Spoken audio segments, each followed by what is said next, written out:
Assalamualaikum and good afternoon. Today, I would like to share with you about the positive displacement pump. First, I would like to discuss with you about what is pump. A pump is a machine used to move liquid through a piping system and to raise the pressure of the liquid. And then the idea of pump is actually it increases the liquid pressure. So first, about the static elevation, a liquid pressure must be increased to raise the liquid from on elevation to a higher elevation. And then about the friction in the pump, so it is necessary to increase the pressure of a liquid to move the liquid through a piping system and overcome the frictional loss. And when we talk about pressure in a pump, it is the idea is to move the liquid into a pressurized vessel, such as a boiler or a fractionating tower. And then the velocity, usually the velocity of the liquid leaving the pump is higher than that entering the pump. Okay, from this slide, okay, the basic idea of the pump is actually a device which supply an extra energy into the fluid flow. And then that extra energy will increase, whether increase the pressure head or increase the pump head or increase the velocity. That's why we will use pump to transfer water from a low level to the upper level. Or if we want to spray or we want to have a water jet, means we want to have a water flow with high velocity. So we will use pump to increase the energy inside that moving fluid. We change the energy from the mechanical energy to the kinetic energy. So and then if we talk about the pump, we could classify it into two basic principles. Normally, people will divide into these two groups. One is called a rotodynamic pump, and the other one is the positive displacement pump. For rotodynamic pump, in a rotodynamic pump, energy is continuously added to the liquid to increase its velocity. When the liquid velocity is subsequently reduced, this produces a pressure increase, and the common example of this rotodynamic pump is a centrifugal pump. So in this topic, okay, I'm not discuss more about centrifugal pump because we already discussed about centrifugal pump in fluid mechanics too. You already learned about the mechanism of centrifugal pump, about the impeller, about the volute, about the velocity triangle, and about the efficiency of centrifugal pump. Yeah. In this topic, we will focus to another type of a pump which called the positive displacement pump. So sometimes people will use PD to express the positive displacement pump. In a positive displacement pump, energy is periodically added to the liquid by the direct application of a force to one or more movable volume of liquid. This causes an increase in pressure up to the value required to move the liquid through ports in the discharge. Okay, the main difference between rotodynamic pump, this one, and positive displacement pump is the way we move the liquid.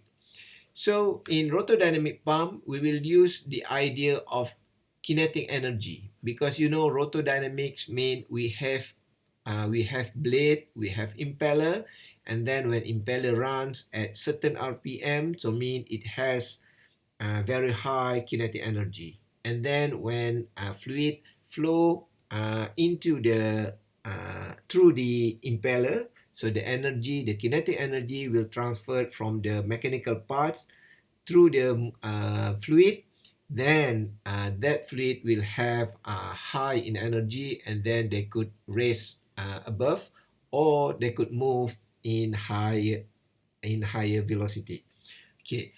However, for positive displacement pump, we are not using the idea of kinetic energy. We are use the idea of volume. Means that we transfer the liquid volume from one place to another.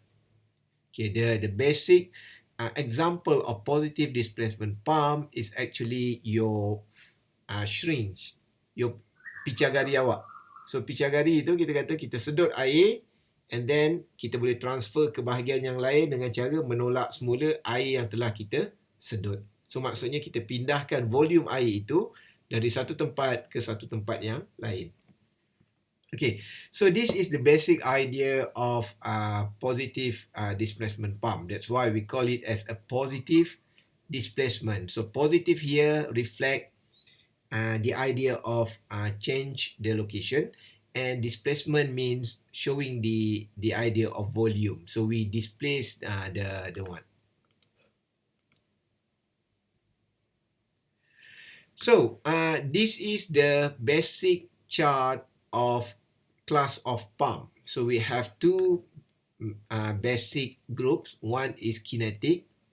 Okay, we learned this in fluid mechanics too. We have an idea of rotational blade, and then we study about the centrifugal pump. Okay, another idea is the positive displacement. So we move the fluid by using the idea of we displace the volume.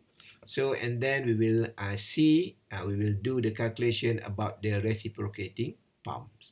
Okay, so and then we will learn about rotary pumps here. Okay, so in rotary pump, okay, I will show you, because sometimes people will say that, okay, rotary pump means it will works under certain RPM. So what is the difference between rotary pumps and the centrifugal pump? Because in centrifugal pump, the impeller will run at certain RPM, like the rotary pumps here. Yes, the idea is the same, but we do not have any energy transfer in rotary pump. So in rotary pump here, the volume of liquid will be transferred from one place to another. But in centrifugal pump, the energy will transfer to the impeller, and then when water flow through the impeller, so the kinetic energy will be transferred to the fluid. So that is the difference between rotary pump for positive displacement and the rotation of impeller in centrifugal pump. Okay, so we go very specific about the positive displacement pump here. One of the earliest decisions that must be made in designing a system and applying a pump is the selection of the type of pump to be used, whether the pump should be of the centrifugal or the positive displacement type. Majority selection of pump is centrifugal pumps because of its reliability and lower maintenance. Centrifugal pumps usually have fewer moving parts, have no check valve associated with the pumps, produce minimal pressure pulsation, do not have rubbing contact with the pump rotor, and are not subjected to the fatigue loading of bearing and seals. But centrifugal pumps are not always suited to the application. So in this slide, okay, I hope students start to understand that the most common pump used in nowadays application is centrifugal, but not all application can suit with centrifugal pump, because sometimes centrifugal pumps 100% cannot work for certain application. When to choose a positive displacement pump? Positive displacement pump have the ability to pump viscous liquid. So viscous liquid here means liquid with high viscosity ataupun cecair yang mempunyai kelikatan tinggi. So maksudnya cecair yang mempunyai kelikatan tinggi, contohnya ialah seperti ubat gigi. So mungkin pelajar bekerja di kilang ubat gigi. So ketika untuk memindahkan toothpaste daripada satu tempat ke satu tempat yang lain, mungkin tidak boleh menggunakan centrifugal pump. Okay, in centrifugal pump, it is possible to handle low viscosity liquid. However, pump efficiency degrades rapidly as viscosity increase. There is an upper limit of viscosity above which it becomes impractical to consider centrifugal pumps due to excessive waste of energy. For high viscosity liquid, some type of PD pump may be the only practical solution. Most PD pump types are inherently self-priming. So here the main keyword is self-priming, meaning they can be located above the surface of the liquid being pumped without the necessity of the suction line being filled with liquid and the non-condensable gas in the suction line being removed before starting the pump. Okey, maksud self-priming di sini ialah, pertama, normally for centrifugal pump, we must put the centrifugal pump inside the liquid. Okay, that is the basic idea of centrifugal pump. Itu sebab di dalam berkenaan dengan ikan koi tadi, saya mengatakan bahawa agak weird kita letak pump di atas permukaan. Kerana selalunya di dalam kolam ikan koi, kita akan menggunakan centrifugal pump. Okay, itu sebab kalau pelajar ada pump, centrifugal pump, dan pelajar cuba menyedot air dan meletakkan pump tersebut di atas air, kita kata pump tidak akan berjaya menyedot air. So antara cara yang digunakan oleh engineer untuk membolehkan pump itu bergerak ialah kita kena buat, kita kata manual priming. Maksudnya kita masukkan air ke dalam outlet system supaya ia memenuhi suction system. Maksudnya kita masukkan air secara terbalik dan barulah kita run pump tersebut. So barulah kita kata kandungan air tersebut akan mula menarik air daripada bawah. So itu sebab kita lihat di dalam orang buat perigi. Okay, orang buat perigi tidak menggunakan centrifugal pump. So if you see, for people who dig a well, so they will not use centrifugal pump for that well because maybe that well, okay, it located 10 meters below the soil. So mean it is very dangerous or it is not practical to put your centrifugal pump below there. Means 10 meter below the soil. Okay, they will use positive displacement pump. Why? Because in positive displacement pump, it has a special capability which called the self-priming. So means that it could suck the water, the inlet water, bit by a little bit, step by step, until the pump could deliver the water in the outlet. Okay, I will show you later on about the idea of self-priming. So and then the third idea, the positive displacement pump could create high pressure at low flow, which is impossible to be created by centrifugal pumps. So the idea of centrifugal pump is they will use the speed of the impeller to increase the energy, the common idea. But there is a limitation on the speed of the impeller. We cannot run pump with very, very high speed because it will give a very bad efficiency. So means that it cannot create a very high pressure. So but for positive displacement pump, so it can create very high pressure at low flow. So this is the idea, the graph between the centrifugal pump, rotary and reciprocating pump. So the x-axis here is the flow rate in gallon per minute, and then the y-axis here is the head, the pump head. So this line reflect or show the reciprocating pump. So means that if you could see here, we could found that. So in very low flow rate here, around between maybe maximum 1800 gallon per minute here. So okay, the flow is very low, but it could create a very high amount, a very high value of pump head.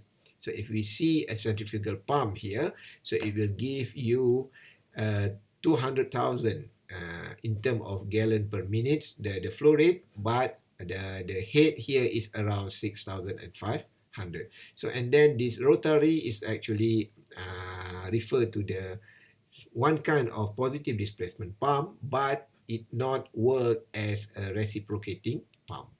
So reciprocating pump and rotary pump, both here is positive displacement pump, but the way we operate the pump is totally different. So we will have a detailed discussion about the reciprocating and the rotary pump later on.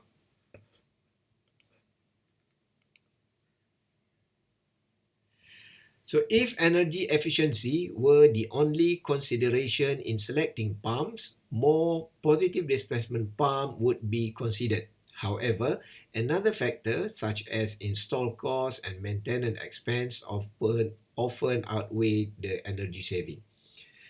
So here the idea is if we only consider about the energy used to operate a pump, maybe positive displacement pump is the best pump. But we are looking to overall factor, including the cost, maintenance, and so on and so forth. That's why centrifugal pump become the most common pump used in real application. Positive displacement pumps are good in pumping liquid containing solid such as sewage water. So this is why indah water used to transfer the sewage water. So mean if your liquid is mixed with a solid or with another unneeded things and so on and so forth. So means centrifugal pump cannot be used. So the main idea is maybe that solid will stuck in the impeller, then it will broke the centrifugal pump. Another advantage of positive displacement pump, for example, the peristaltic pump or the diaphragm pump are inherently sealless, requiring no shaft seal and having zero product leakage. Okay, sometimes we need the idea of zero leakage in our application. On that time, so positive displacement pump with a special design will be used to solve this problem. PD pumps are suitable to pumping liquid containing gases. Okay, but sometimes if you have gas or the mixture is actually create gas, or you cannot suck water full in the pipe system. So means that might be the water level is sometimes too low. So it is advantage to you to use the positive displacement pump. Why? Because normally in a centrifugal pump, we will move the fluid using the idea of pressure different. So means that if your liquid containing gas, so it seems that it is difficult for us to have a high pressure inside that liquid because that liquid is already contain gases. Okay, that is the idea.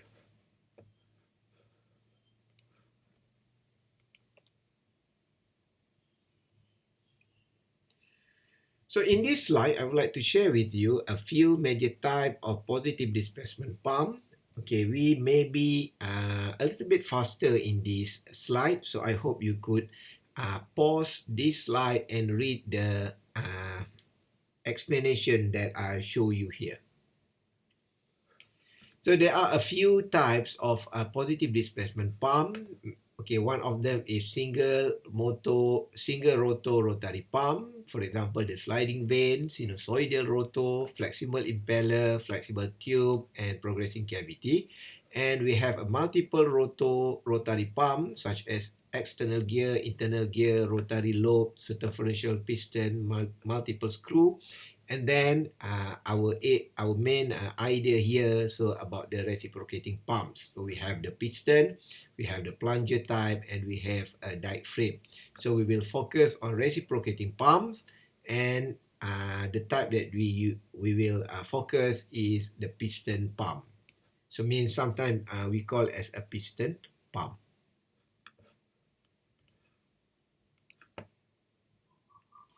So this is another application, the size and so on about this type of positive displacement pump. Okay, so we go, for example, we have a sliding vane pump here. So vane cooperated with a cam to draw liquid into and force it from the pump chamber. Some type of vane pumps also rely on spring to force the vane outward, so that contact between the vane and the casing wall is maintained even when the pump is operating at low speeds. So this is the advantage and this is the disadvantage. So normally the idea of positive displacement pump is we try to design to pump highly viscous liquid, but for sliding vane pump it cannot pump highly viscous liquid. But it is okay to use the intermediate or moderate viscous liquid. So the idea of sliding vane pump is something like this. Okay, we have a design like this one. So and then we will have a vane here, the black in color. So and then we have a spring inside this one. So means that the spring will push the vane at the maximum level. So means that there are no leakage at this section between the vane and the casing. So the idea is with the rotational of the shaft here, okay, the water will flow into this chamber and then it will transfer like this. So in this side, so the vane here will push the liquid here to the outlet chamber. So as you see, this vane is rotate at certain RPM, but there are no energy being transferred from the mechanical, means from the shaft here to the liquid. So the idea is we still use the idea of volume. We transfer the volume of liquid from one place to another.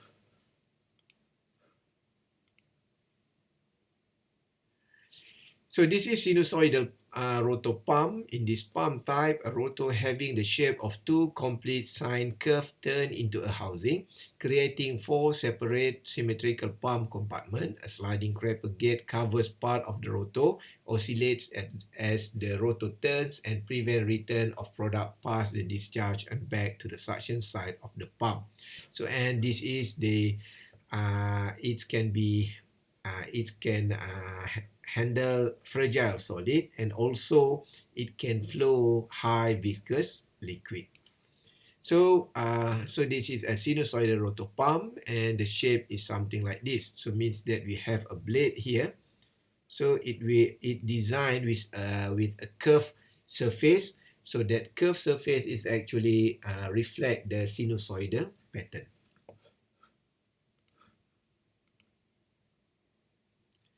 And then we have a flexible impeller pump. So the idea is similar with the pump with a rotational rotor vane. So the advantage is it can handle liquid with solid, abrasive, or entrant air. Okay, so and then this is the idea. So it not use spring, but it will use a flexible vane here.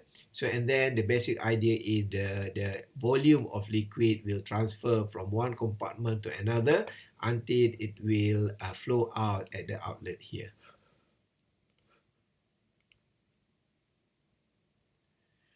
So then this is the flexible tube or peristaltic pump.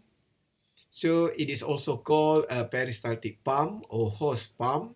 So in this pump type, a flexible tube made of rubber or other material is located inside a circular housing. Roller or cams attached to the rotor squeeze the tube as they can pass across it, drawing the liquid through the pump. This action is similar to what happens when a person swallows, a process called peristalsis, which is how the pump get its name. So, berkenaan dengan peristalsis pump ini, advantage is here and the advantage is this one. So, the picture of this pump is this one.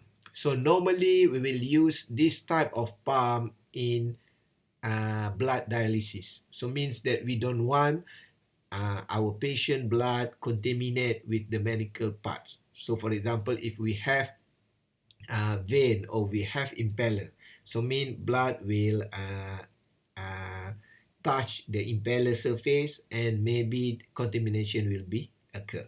So in this situation, yes, the blood will flow inside this flexible tube and maybe the contamination occur at this tube. However, the possibility of contamination can be highly reduced or can be controlled easily. So the idea is, so the blood of patient flow into this one, and then the rotation of these triangle things will create a flow into this tube. So this is the idea of positive displacement, because the volume of blood will be transferred according to this volume. So mean it will transfer part by part. So for this purpose. So this is progressing cavity pump. You could see the explanation here. So this is the advantage and this is the disadvantage. So this is the idea. So we have a shaft like this. So the advantage, normally we use this one is especially for food. Oh, it's not right here. So especially for food industry, because we want to massage or we want to, for example, the dough. Okay, so we will use the mixture of water and flour, for example. So we'll easily mixing in this chamber. So this is the external gear pump. So it has two meshing gear, which may be of the spur, helical, or herringbone type. Liquid is carried between the gear teeth and displaced at the teeth mesh. Close clearance between the gear teeth and between the teeth and the casing wall minimize slippage of liquid from high pressure side to the low pressure side. So this the advantage and the disadvantage of this one is written here. So you could read it here. So and then the idea is like this. So this is maybe not easy to understand, but the idea is the volume between these two teeth will transfer liquid from one point to another. So we will see another example of this one in this slide.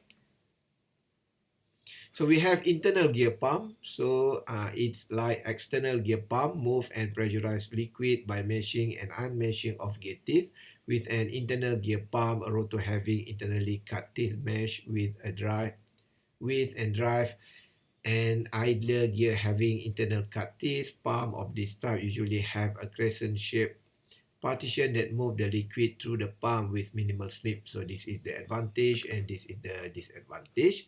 So the basic idea is like this. So means that the inlet here, so the liquid will fill into this one and then it being transferred to another, to the outlet point. So this is the rotary lobe pump. So it has the same mechanism of external gear pump. So I hope you could read this explanation. Okay, the idea is something like this. So means that the water from inlet here, for example, it will go through this volume and then it will transfer to the to the outlet here. So you could understand the mechanism of the lobe pump by looking this sketch. So means the water, the fluid is here.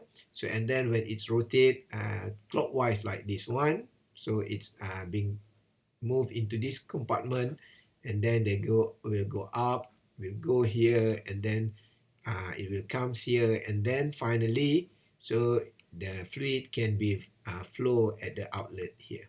So we will see the calculation of the lobe pump in this subject too.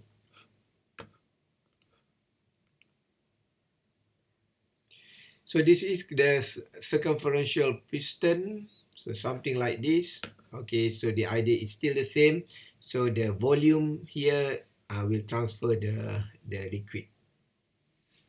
So this is the multiple screw pump. So something like this. So because we have a screw from here at this shaft. So and then the liquid will flow through the inlet to the outlet. So this is another screw type pump. So and then this is the piston pump, that the one we will focus in the subject. The liquid end of a reciprocating piston pump consists of a chamber having liquid inlet and outlet port, with most design having check valve in both the inlet and outlet port. When the reciprocating piston stroke in one direction, the inlet check valve open while the outlet check valve remain closed, directing liquid into the liquid end of the pump. When the pump stroke in the opposite direction, the inlet check valve close and the outlet check valve open, allowing liquid to move into the discharge port and out into the system. Piston pump can be single acting or double acting, although most are double acting. So there are two types. One is single acting and double acting. I will show you later the mechanism of this one.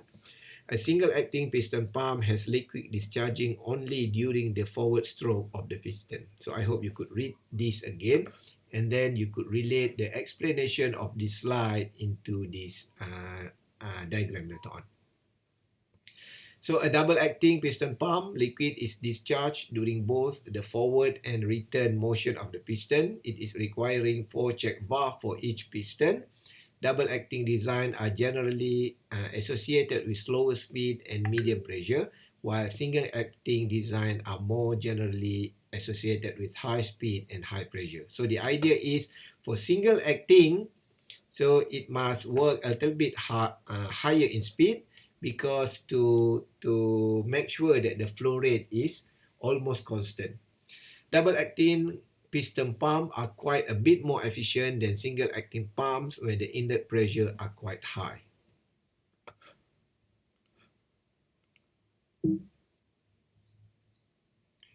So this is the idea, the explanation of this explanation. So this is the mechanism of single-acting and double-acting. So for single-acting, so means that at one time there is only one movement. So for example, if we push the piston here, so the liquid inside this chamber will flow out like this one. So means there is only one motion. So and then when the piston here suck the liquid, so this valve, the inlet valve will open, and then the liquid start to fill this volume. So in this time, there are no flow rate at outlet. So mean at one time there is only one acting, so mean one action. So means that's why we call it as a single acting. So for double acting, so means that at one time both the inlet valve and also the outlet valve will open. Means that there are suction in inlet and there are flowing the flow in the outlet.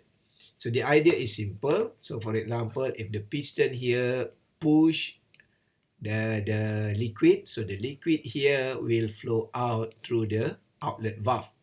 At the same time, the inlet fluid will be sucked into this chamber, and then when this piston is moving to the left hand side like this, left side to the left side, so the liquid inside this chamber will be pushed to the outlet. At the same time, the liquid will suck into this chamber. So mean at one time there are two action can be done.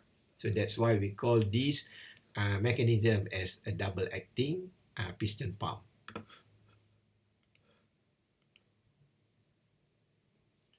Okay, this is plunger pump. A plunger pump is similar to a piston pump, except the reciprocating member is a plunger rather than a piston. So this is the mechanism is the same, but we change the piston shape with a plunger shape.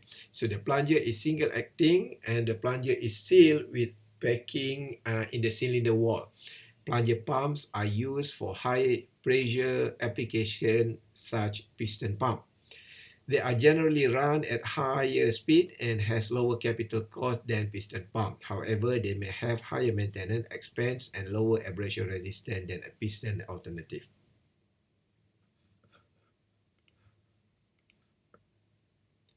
So this is the idea of a plunger pump. So I will show you later on in the tutorial the shape of the simple plunger pump. And this is the diaphragm pump. Diaphragm pump are similar to piston and plunger pump, except that the reciprocating motion of the pump cause a diaphragm to flex back and forth, which in turn cause the liquid to flow into and out of the liquid end of the pump. Diaphragm pump require check valve at inlet and outlet ports. The diaphragm is usually made of an elastometric material to allow it to flex. The diaphragm can be mechanically attached to the reciprocating member, or it can be separated and actuated by a reservoir of hydraulic fluid. One common application of this pump is for metering application. This type of pump are highly accurate in measuring flow. The diaphragm makes the pump leak-free and compatible with variety of fluids. So the either or diaphragm or diaphragma. So diaphragm pump is something like this. So this piece of thing is actually to create the diaphragm. So this is maybe the basic idea of diaphragm pump. So we have a shaft here connected with this system. So and then we have a diaphragm, means something a flexible seal on this pump. So means when the pump is moving at the low end here, so means that it will push the fluid to flow to the outlet. When it's at the top here, so means it could suck liquid into this chamber. So this is the idea of diaphragm pump. So if you could see the idea of positive displacement pump, they will have a lot of types depend on the application. But the basic idea is they try to move the liquid by using the idea of volumetric. The idea of to bring a certain volume to push volume by volume of fluid to the outlet. And then the positive displacement pump usually try to solve problem of liquid mixed with solid object.